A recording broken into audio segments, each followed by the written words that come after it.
Hello, my friends. Today we are going to present Politics Book 4 as a summary. I'm going to present parts 1 and 2. After me, Arturo going to present third. Then Shinasi going to present 4. Begüm going to present 7, 8, 9, and 10. And lastly, Gözde Zeynep going to present 11, 12, and 13 parts.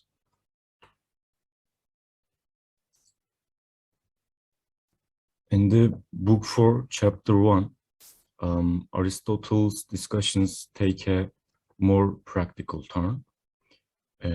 So Aristotle studies politics like a science.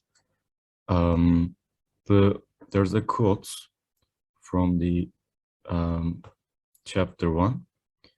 So the good lawgiver and the genuine statesman will have to bear in mind both the absolutely best constitution and the best in the circumstances. I want to name this as conditionally best mentality, because here Aristotle means that a best lawgiver and genuine statesman should consider circumstances their society in and make their choice for the sake of their citizens' benefit. So it's kind of conditionally best mentality, in my opinion, because here's a situation of what is needed.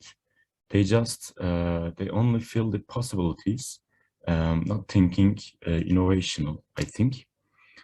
And the other one is, it's impossible for the same laws to be good for all oligarchies and all democracies. It's impossible because there are more than one form of oligarchies and democracies, book says, and each of them have different dynamics. These dynamics depends on society, statesmen, and even geopolitical location affect this. In the book 4, chapter 2, there is a quote again. According to Aristotle, there are 3 correct regimes: kingship, aristocracy, and polity.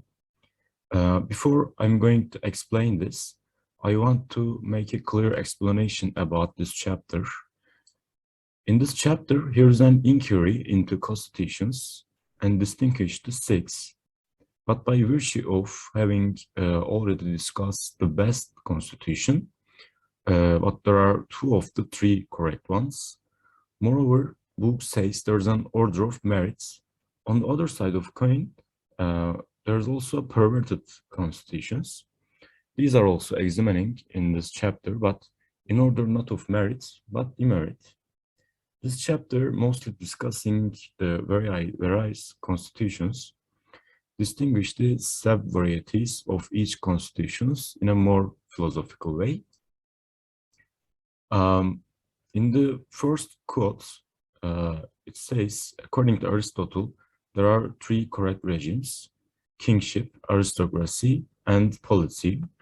Each may include variations, tyranny from kingship, oligarchy from aristocracy, and democracy from polity.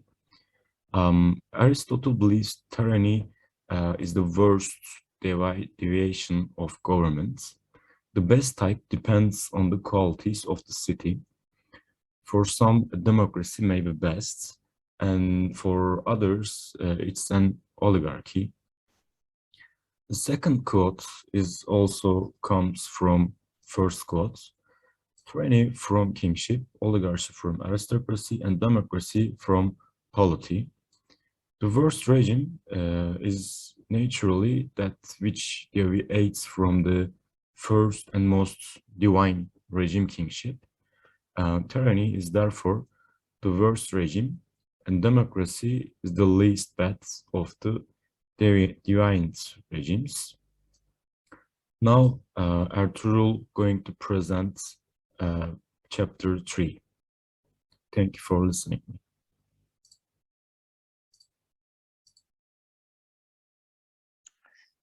Hello everyone, now I'm going to talk about the third part of the book. In this part, Aristotle talks about why there are different constitutions. Aristotle begins his argument by saying that plurality of constitutions comes from the plurality of parts in every state. He says that there are wealthy ones, poor, and others in the middle, among total number of persons in the state. Also, rich people are armed and poor people are unarmed. Aristotle observes that people are divided into three classes, such as agricultural, commercial, and mechanical workers. There were also differences among the upper classes according to their wealth. In ancient times, horse riding was difficult without wealth. The states whose power comes from their horses had oligarchies. So questions were asked to men how many horses they keep in order to understand their wealth. If I add something myself, we can say that horses mean what sports cars and villas by the sea mean for today. That is, people or states with horses were called wealthy in those times. For that reasons, people asked others how many horses they owned for understanding their wealth. Aristotle implies that since sometimes all these parts have a share in the constitution and the parts differ in kind among themselves, there must be several constitutions differing in kind from each other. He says that a constitution is the arrangement of the offices, which are everywhere distributed either according to the power of the participants or an equal basis, that is, equality as between the propertyless or as between the properties, or some other equality as between them both. According to this quote, he concludes his argument as there must be as many constitutions as the arrangements of the superiorities and differences between parts which are considered as two, just as winds which are classified into northerly and southern. The rest are deviations. So, according to Aristotle, there are two constitutions for people. They are oligarchy and democracy. People see aristocracy as a type of oligarchy and polity as a type of democracy, just like west wind counts as north wind. From my point of view, it is understandable as we read on Republic. It was saying that because in aristocratic government, there will be people of inferior quality who are inclined not only to cultivate virtues, but also to produce wealth. There will be eventually a change in the constitution of the aristocratic city and a transition to a democracy. After that, because of the pleasures derived from the positions they acquired through the offices of the democrats, the leaders of the state once again reworked the constitution to limit political power only to the wealthy and pass into the oligarchy. So it is normal for people to confuse aristocracy and oligarchy, because one can cause the other. If we go back to politics, the classification about constitutions of Aristotle is there are two well-formed constitutions and others are deviations.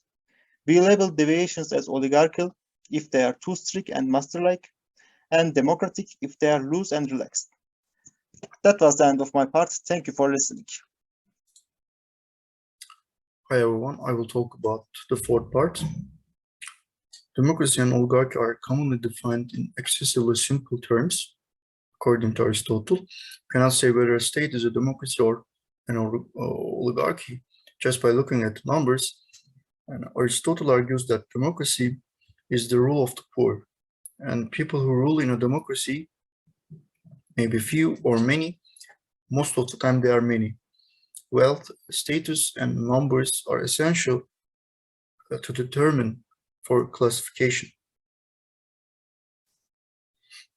Constitutions are several because a state is made from different parts, and as these parts change, constitutions change. For example, an animal is a combination of a head, a body, legs, for example.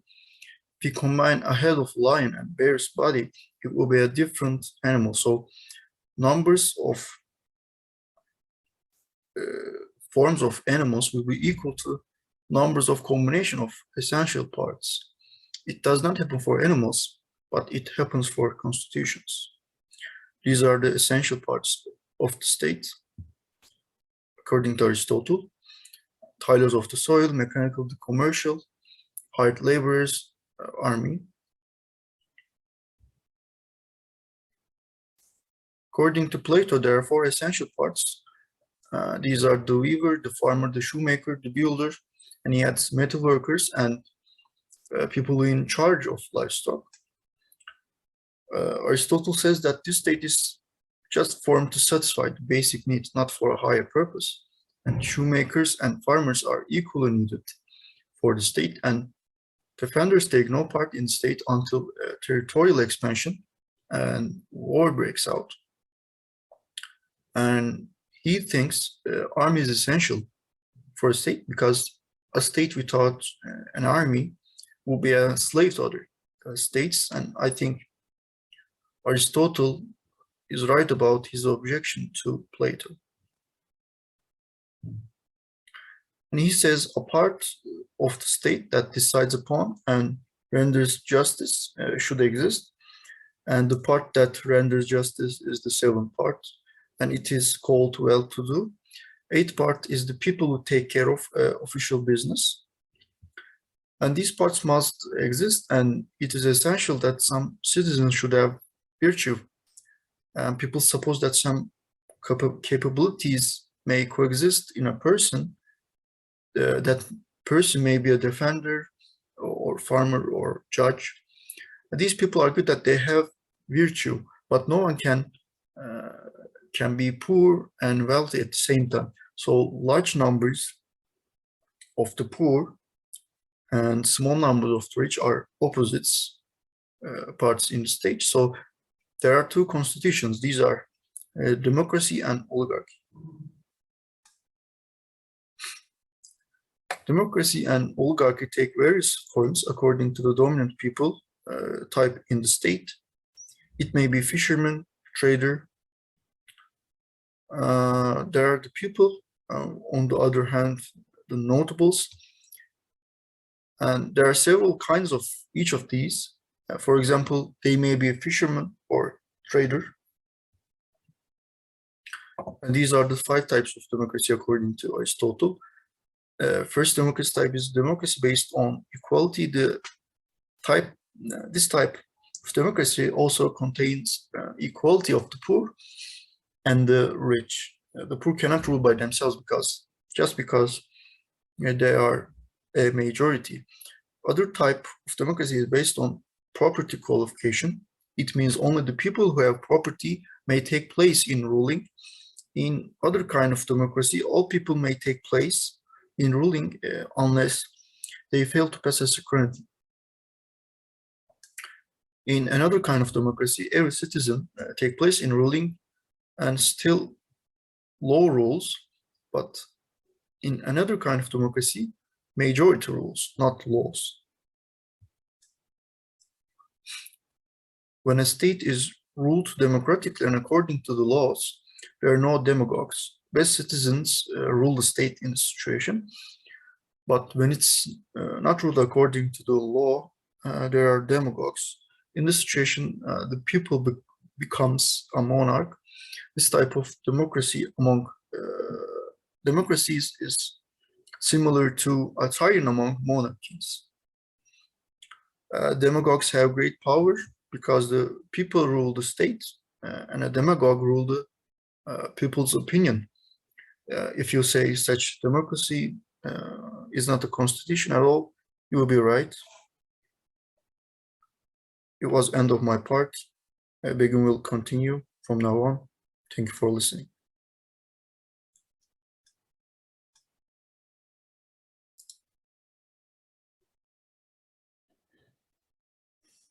After describing the 4 types of oligarchy, Aristotle says that apart from democracy and oligarchy, there are 2 more types of constitutions. The first of these is aristocracy and is counted along with the others. And in another grouping, it makes the 5th on the list and is called by the name which is common to them all as polity. As we mentioned earlier, aristocracy means the rule of the best. However, the best here are the absolute best in terms of virtue. So we cannot talk about good as such as good people or good citizens. And if we based it on absolute virtue, then a human being good citizen or any other best will be the same thing. However, the name aristocracy is used of some constitutions to mark a distinction both from oligarchically run constitutions and from what we call polity. That is to say, it describes a constitution in which election to office depends on merit, not only wealth. So here the rulers are chosen not according to their wealth, but according to their abilities. And even if a constitution is not aimed at improving people's virtues, there are people who stand out in terms of talents. And this constitution differs from oligarchy and polity and is called aristocratic. And for even in constitutions which do not publicly promote virtue, there are nevertheless persons of good reputation who are regarded as respectable men. Where the constitution has three aims, we can call, for example, in Carthage. And if the constitution has two aims, there is an aristocratic constitution like in Sparta. So there is wealth and virtue and public interest in Carthage, and virtue and public interest in Sparta. And in this chapter, Aristotle says we have still to discuss what we call polity and also tyranny, but we will leave tyranny for later because it's not constitution in real sense. Now we can proceed to discuss polity. For now that oligarchy and democracy we have been explained, the function of polity becomes clearer, since polity is a mixture of oligarchy and democracy. Among these mixtures, those closer to democracy are called polity, and those closer to oligarchy are called aristocracies, because education and good birth belong more to the better off. And according to Aristotle, the well-to-do appear to have those things for the sake of which malefactors commit crimes. Hence, the rich are called people of quality and notables. According to Aristotle, one thing is quite impossible. That a state which is controlled by the best but by the worst should be governed by the good laws. And likewise, that a state without such government should be ruled by the best. It is not government by good laws, where the laws enacted are good but not obeyed.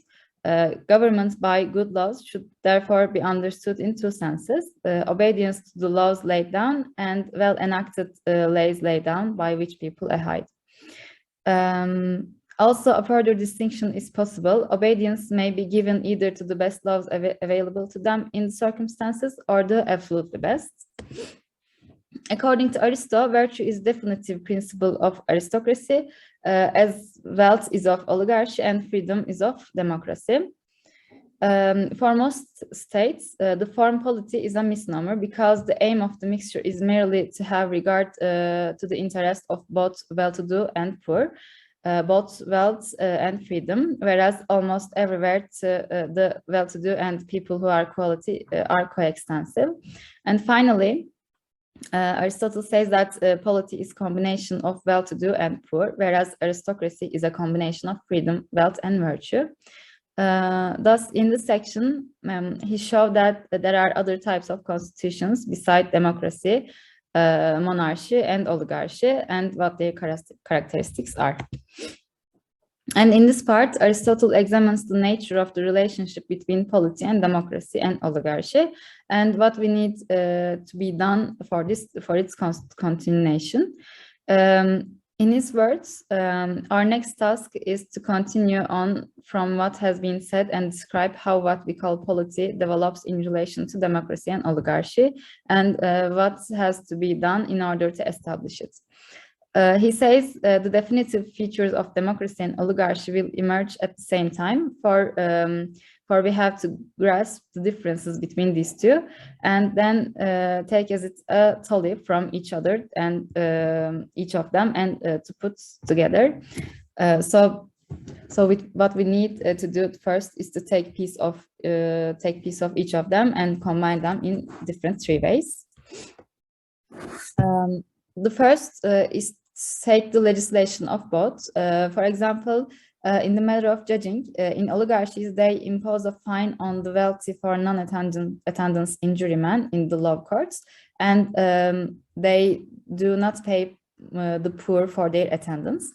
However, in democracies, no fines for non-attendance and are imposed on the wealthy. And the poor received pay for their services. So both these together constitute something in common and midway between them, and will therefore, as a mixture of the two, be characteristics of a polity. So that is one way of joining the two. A second way is take something intermediate between the two sets of provisions. Thus, for the membership of assembly in democracies, there is no property qualification, whereas oligarchies, the property assessment is high. So here something common is provided by neither, but by an assessment fixed midway between them. The third method is from to take two sets from a set of regulations and to take one part from oligarchical law and take the other part from democratic. For example, the filling of the offices. To do this by lots is regarded as democratic, and by selection is oligarchic. A property qualification is oligarchic, and its absence is democratic.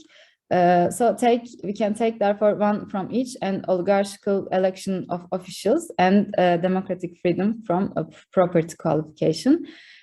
So the result is both polity and aristocratic. In short, we can say that this way is to find another way by taking piece of oligarchy and democracies. At the end, if the constitution that emerge as a result of the combination is called both democracy and oligarchy, we say this mixture is successful. It is the combination that causes one thing that two constitutions at once. For example, this is the case in the constitution of the Lacedaemonians. The existence of democratic features leads many to think that this constitution is democratic. For example, the poor and rich children receive the same education and eat at the common table. However, some people see that constitution as oligarchic because of its oligarchic characteristics. For example, administrators come to the head by election. So we conclude a constitution which is a really well-made combination of oligarchy and democracy ought to look like both and like neither in these parts. And in my last part, Aristotle explains how tyrannical groups emerge. When dealing with kingship, we also define two forms of tyranny because the power exercised by a tyrant in both cases, in some senses, overlaps the kingships too. Both forms of rule being according to law. In the first type of tyranny, which is closer to the kingdom, there is a situation closer to the law, and that's what the rulers want. But they were king-like because they were according to law. And in the second type, government is at the tyrant's desire, and the sole rule was overwhelming subjects. Also, there is the third type of tyranny, and it is the most extreme because it is the exact converse of absolute kingship. In this type, any sole ruler who is not required to give an account himself and who rules over subjects all equal or superior to himself and to suit his own interests and not another people's interests. And can only be exercising a tyranny of this third kind, hence is endured unwillingly, for no one unwillingly submits to such rule if he is a free man. Hello everyone, I'm Gözde Zeynep, and today I will briefly explain to you the 11th, 12th, and 13th chapters of Aristotle's Politics, Book 4. First of all, I apologize for having to shoot this video outside, and I hope my voice can be heard clearly and you can understand what I'm trying to say. And let's begin in chapter 11. In this chapter, Aristotle mainly talks about finding the most suitable regime for a specific region. And the characteristics of the people who live in there must be considered to decide which regime is the most appropriate for a specific state. And a happy life is one in which virtue is unhindered for him. And also, he states that society can be divided into three parts. And the first one is the rich class, who are also called the very well-off. The second is the poor class, are also called very bad off, and the middle class in those who exist in cities. And some of these people may engage in malicious acts while possessing advantage over others, such as having better looks or appearance or strong moral values and intelligence. On the other hand, people who do not have this advantage may have bad feelings, such as jealousy towards those born with an advantage, or they may engage in malicious acts towards them because of the jealousy.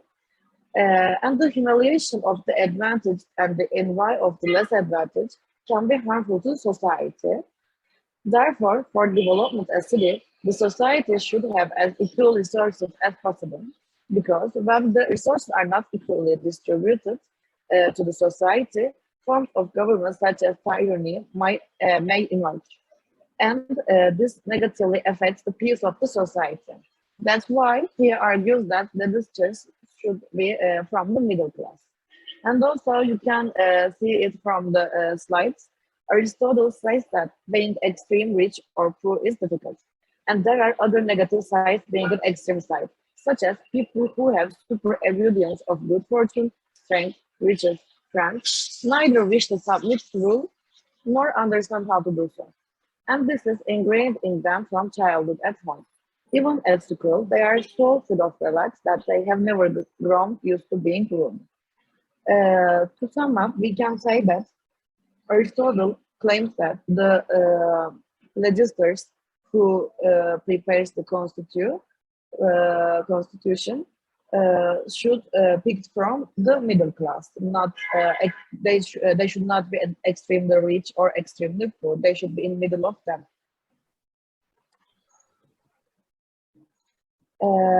Let's move on to the chapter 12. The main question becomes what constitution is advantageous for what person and what kind of constitution for what kind of man. The characteristics with greater superiority will have dominance in the city.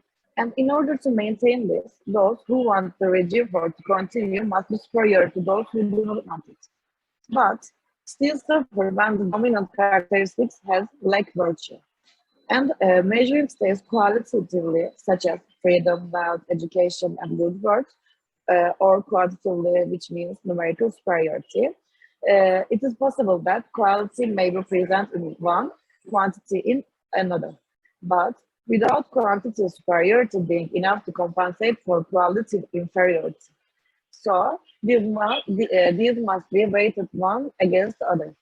For example, in societies where farmers and workers, which means the poor class, is dominant than the rich class, there should be democracy. Democracy is should likely to dominant in the state, while in societies where the wealthy are dominant, oligarchy is more likely to be a dominant regime. In order to have balanced society structures, the legislators must be in the middle against the dominant group and not privilege them. And thus, the most reliable person in society should be the judge. And the distribution of this power as evenly as possible, equally, ensures that government lasts for a long time. And also, the legislators should take into consideration that the middle class while preparing the constitution, because middle people are the combination of both extremes, which means extremely poor or extremely rich, and it helps the prevalence of the constitution, because the middle people are mediators for two extremes and they are trusted by the both parties. And according to him, the mixed constitution lasts longer because the extremely rich people and extremely poor people can meet their needs in mixed constitution. But if the government pursue the interest of the rich more when creating a constitution, this causes them to suffer more in the long run, because humans are greedy creatures and they always want more and more. So poor will suffer more day by day. And let's move on to chapter 13.